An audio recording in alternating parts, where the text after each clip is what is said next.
this is game 8, excuse me. As we have a guy who 500 games at 1700 blitz and 2000 rapid games.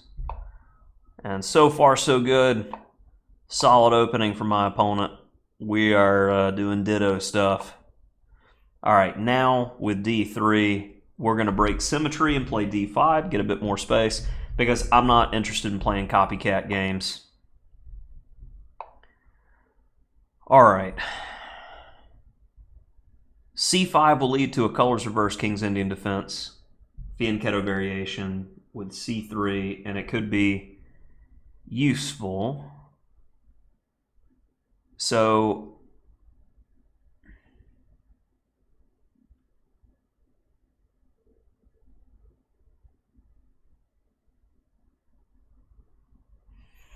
I'm going to go A5 here, and the rationale is to not allow B4. And my opponent's quick move shows that I don't think he understood the point. He should be playing the normal plan, going for E4. I'm saving time by not touching the C pawn, and I want to play E5 directly. Okay, and now I'm starting to feel really good as I have the center, and the pieces are a bit awkward. Looking to give me the bishop pair, I will happily take it. Knight B5, I'll just go queen D8. I'll jockey my knight, play C6, kick your knight out of there. I have the bishop pair in a position that is gradually going to open up more and more. Just drop the B there, protect that D pawn, stay flexible. Definitely got the better of it out of the opening here. Maybe that's a mistake though, queen B3. I didn't consider that.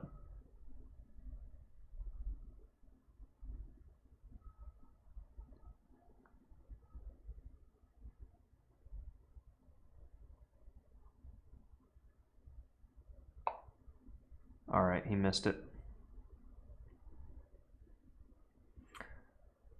Yeah, how come I'm missing it though? Not taking him seriously. Got it. Work harder.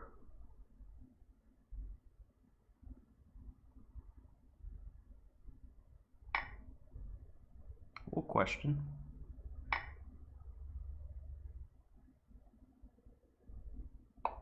Just go back home. Open F file doesn't mean much here.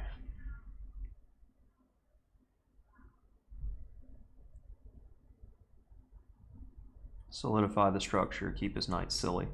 Take away the forward squares of the knights. Knights become silly and not very useful as pieces.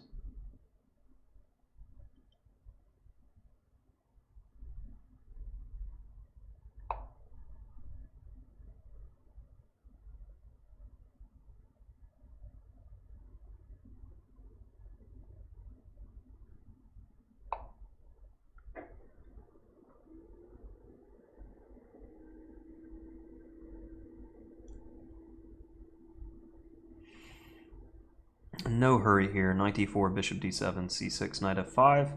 Trade-off set of minors where we have the bishop pair versus the mismatch. He's got a jagged pawn structure, and he's shown in the game so far that he is not afraid to make changes in the position. And that's what you're wanting to see most of the time when playing against players in positions like this, as changes are not always beneficial. Sometimes just shuffling will make your position better. Here, I have no weaknesses again, so I'm ready to start the next phase of the game. Knight f5 is definitely a move to consider. Try to get rid of that knight and get the B pair. Already have the B pair, make the B pair stronger. Seeking the correct trades. Rook A, F1 maybe. Knight F5. Okay, E4 stops my plan. Arguably a good move.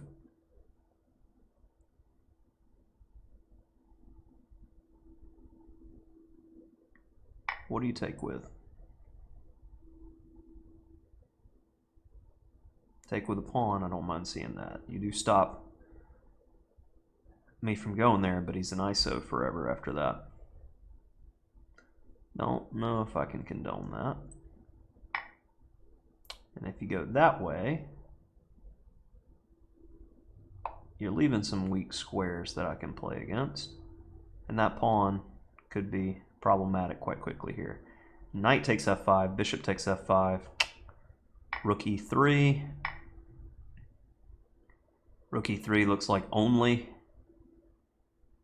And then I have queen b6, pinning the rook to the king. Rook ae1, rook ae8. Knight c4, come on, find reasonable moves. Knight c4, queen c5, threatening to take the knight. Knight c4 can now be thrown in at any point in time. Another impulse buy on my part. Oh, that's problematic.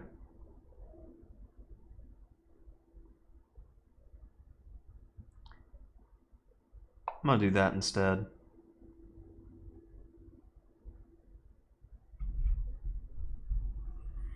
Still very much like the position. Bishop pair and all.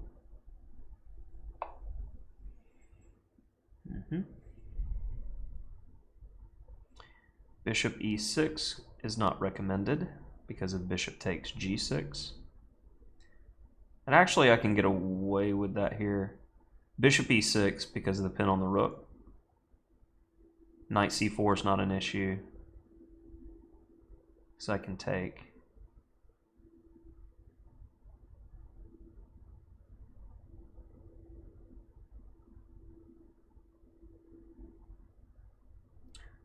I prefer keeping the tension though.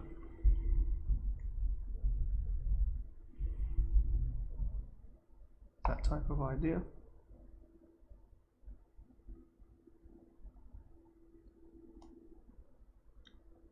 My position is not improved, but my opponent's has. Not a fan of that.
Doesn't hurt to test.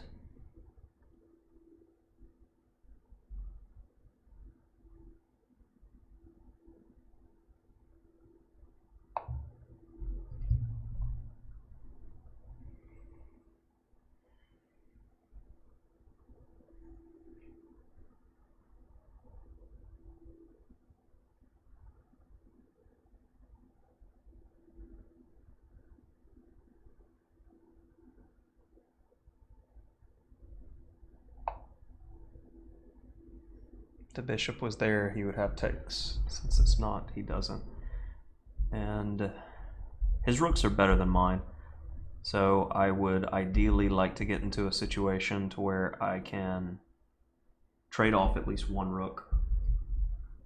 If both rooks need to go, it's okay. His king is more open than mine in endgames where the queens are still on the board. I don't want to get into a pure queen ending unless that is my absolutely only option. Okay.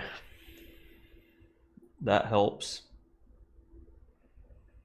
Bishop eyes that key square.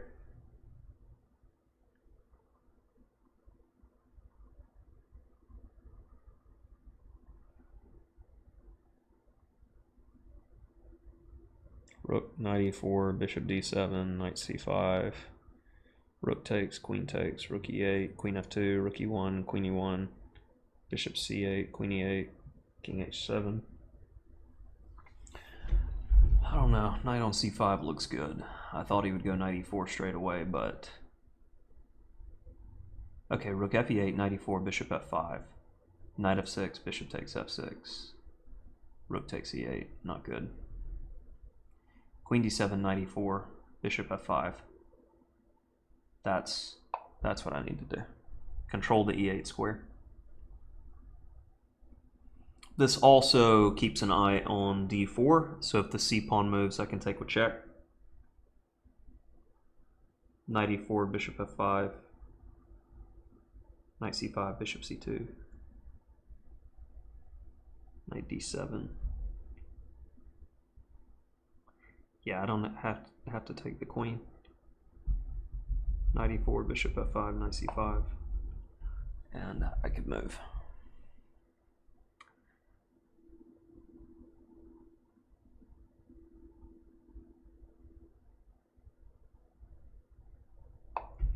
I like the idea of getting the rooks off the board. My rooks aren't doing anything. His rooks are very strong on the open file. So getting those off the board, it's going to be bishop pair versus non-pair. And that typically doesn't bode well for the non-pair. Where are you going? Bishop f5.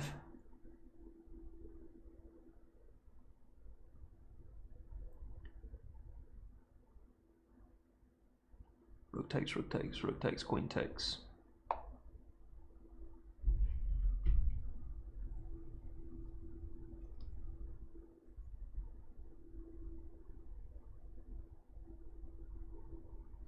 Bishop e4, bishop g4.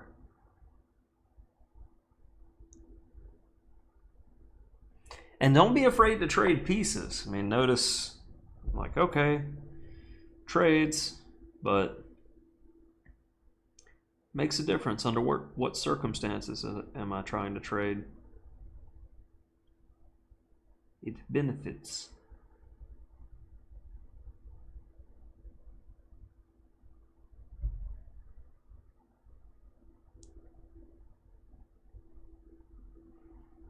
Bishop d3, knight b6, rook takes, bishop takes, queen c7. Okay. Bishop d3, rook takes e8, rook takes e8, knight b6, queen d8. All right, bishop d3, knight b6, trying to deflect. Rook takes e2, bishop takes e2, queen c7, bishop takes d3, queen takes b6, equal position. Rook takes e2, queen takes e2, queen c7, protecting the a-pawn. Allows him to play queen e7, and then I've got significant problems.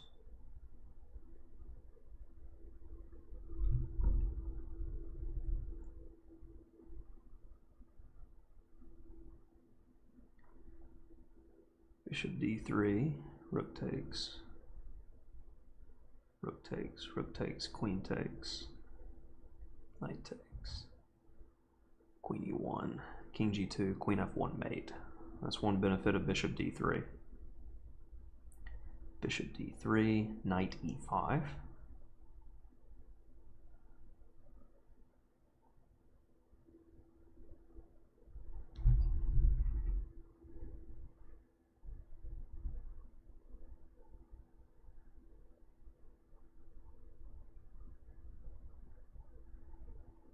All of a sudden, I hate my position.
Why?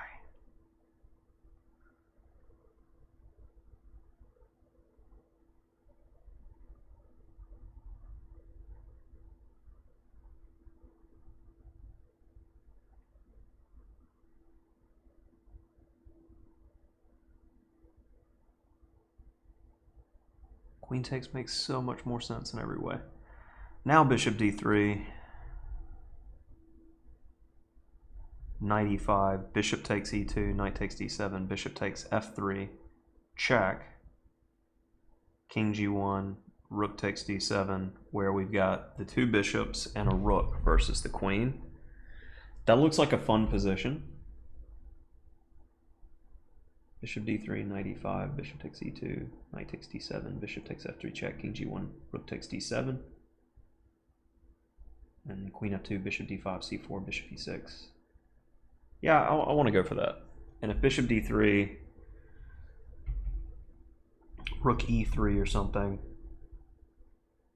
I'm considering taking on c4, bishop d3, rook e3, bishop c4, bc4. Why though? Why? When I can go queen c7.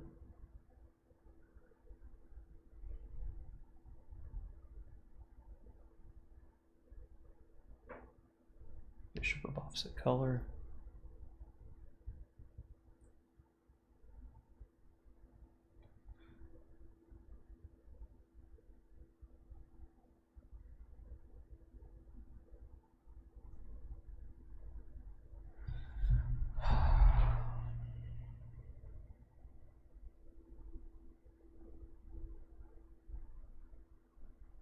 Keeping the bishop pair seems to be right.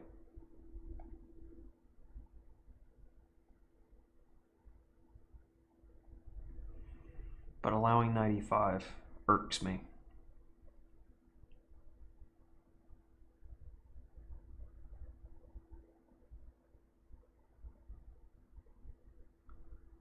All right.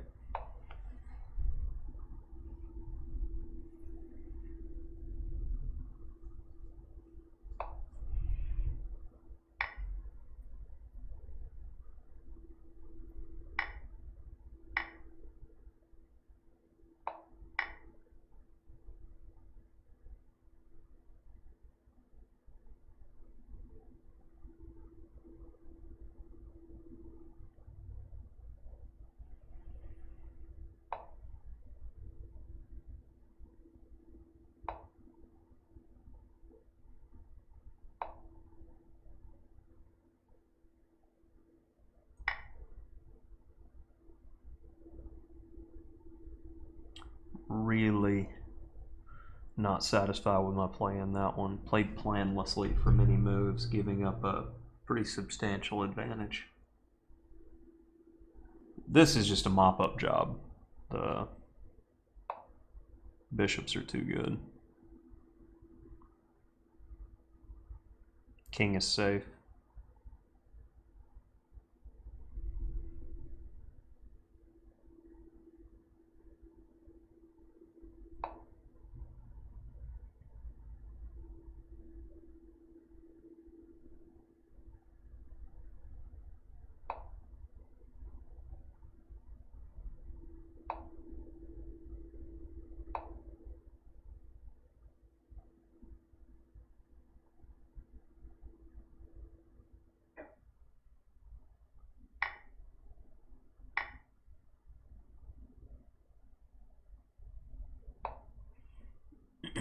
No weaknesses, no problems.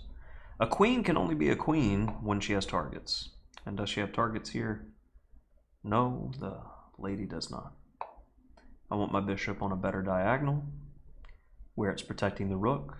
Rook protects the base pawns. Base pawns assure that there's no problems. Make sure there's no stalemates anywhere, and gradually just improve the position.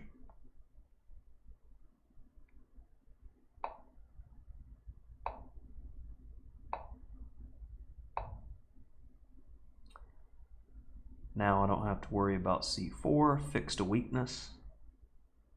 Bishop d5, excellent square for the b. Protects both base pawns, freeing up my rook to be able to do work. Little by little, improving the position. Bishop f6 comes to mind.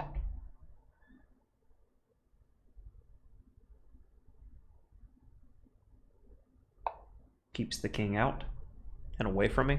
Queen f8 means little. I'm just going to go rook e7 with the idea of rook e4.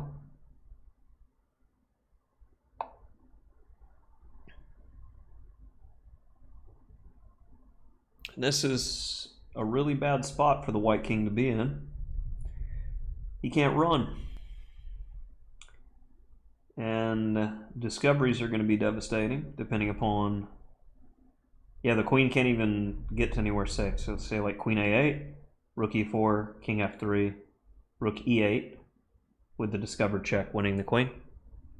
So... yeah. That was a good move. Prolongs the inevitable.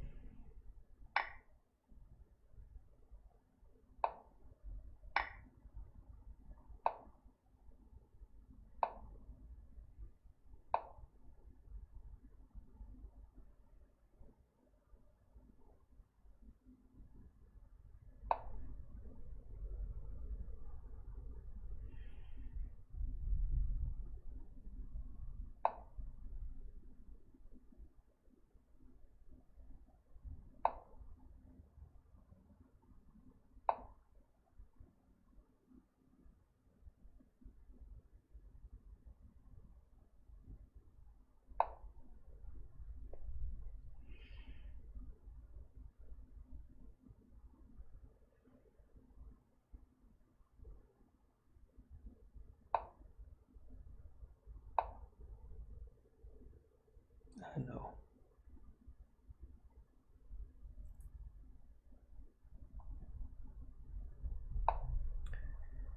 No hurry. No checks. No weaknesses.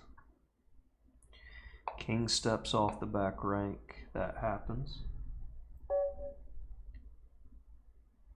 Minor pieces are mean, man. When you know how to coordinate and work with them, they will mess you up.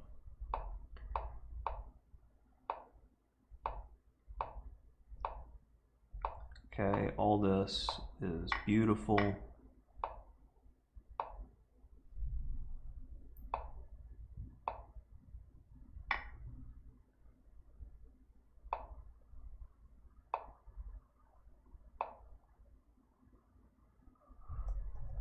I wouldn't have considered 97, I don't think.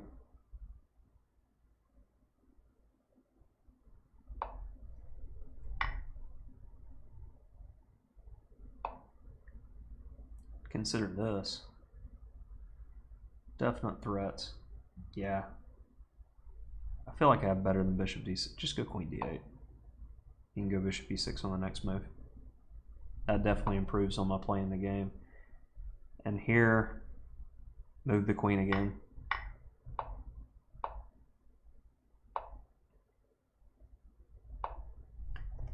Knight e5 makes so much more sense. Passive play.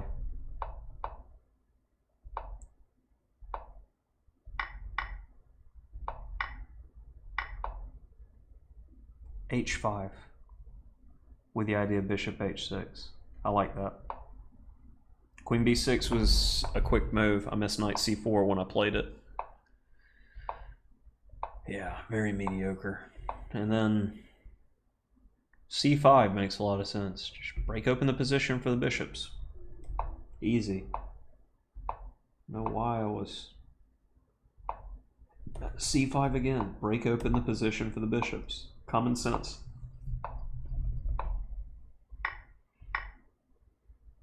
c5. Break open the position for the bishops. And rook e3 was what I calculated as equal, but I was like, I didn't see anything, and when you don't see anything, you go for something that doesn't make you worse. And I calculated this line as winning, which it is. As we saw, I feel like my technique in these types of positions is typically on point, especially when I'm able to lock the position like this.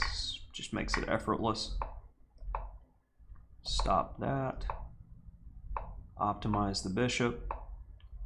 Only pawn break you really have is like c4, playing with that at some point, so b5. And wow, missed a mate here.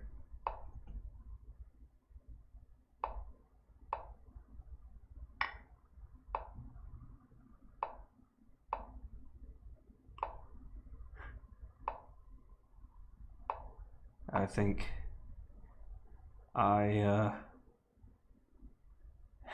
if you're begrudging me for missing that one, like, I looked at this position and I'm like, okay, I don't want the king to come in any further. So when I play bishop f6, I saw the idea with rook e7 that the king's in a coffin. I'm going to count that as a win. And it collects 2 pawns with tempo, generates a passer, and even here, because I'm bishop f6, I'm just fishing. He can't move the king, and if you move the queen, say to f2, all right, I can take the c pawn and then push. Bring the bishop to g2, protect the bishop, push again, push again. There's no way to stop the pawn from becoming a go. It's just not happening.